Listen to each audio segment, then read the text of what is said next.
Let's talk about RFK because he's challenging former President Donald Trump to a debate. He's an independent candidate and he's certainly not going down without a fight. He's posted this on X. He's written, "I'd like to make you an offer. We're both going to be speaking at the upcoming Libertarian Convention on May 24 and 25. It's perfect neutral territory for you and me to have a debate where you can defend your record for your wavering supporters. You yourself have said you're not afraid to debate me as long as my poll numbers are decent. Well, they are. In fact, I'm the only presidential candidate in history who has polled ahead of both major party candidates in head-to-head races. So let's meet in a couple of weeks and show the American public that at least two of the major candidates aren't afraid to debate one another." Erin, how likely is it that we're going to see this? I have absolutely no idea, but if I were Donald Trump, who is the front runner, who's already been president, I would say RFK, God bless. I'm out.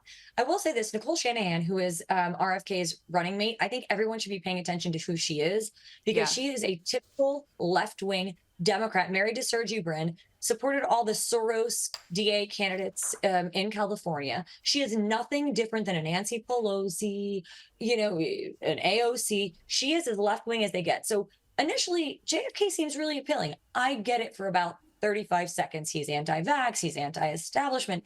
But then you hear what he's saying. He says that children should be allowed to change their gender. He said that affirmative action, the Supreme Court's decision, was wrong. So I think once you peel back the layers of the onion, RFK is not really this special candidate. I love that we have a third party candidate, but he's on basically one state's ballot at this point. I think he's more juice than squeeze at this point. Actually, the other way around, more squeeze than juice at this point, because he's not really a part of the conversation. Yes, he's getting a lot of publicity, but he's not someone that's going to take votes away from Donald Trump, but perhaps he will from Joe Biden. Okay, let's talk about Prince Harry. He's in the UK for the Invictus Games, and his own father won't even be making time to see him. Last month, Donald Trump threatened that he might deport Prince Harry if it's found out that he did in fact lie on his visa application about his past drug use. How likely is it that Donald Trump would actually pursue this? I think that the standards, just as the liberals say right now, no one is above the law, right? Isn't that what they say when they talk about Donald Trump? Then let's apply our standards equally in this country. And I do believe that Prince Harry has become such a hateable figure, so as his wife in America, because he's just riddled with supremacy and superiority, and they just haven't been additive to our nation at all. And if he lied in any capacity on any sort of federal documentation, put that shoe on the other foot. And if it were Donald Trump or Eric Trump or Barron Trump Yeah. or Don, how would they be treated? As the liberals say, no one is above the law.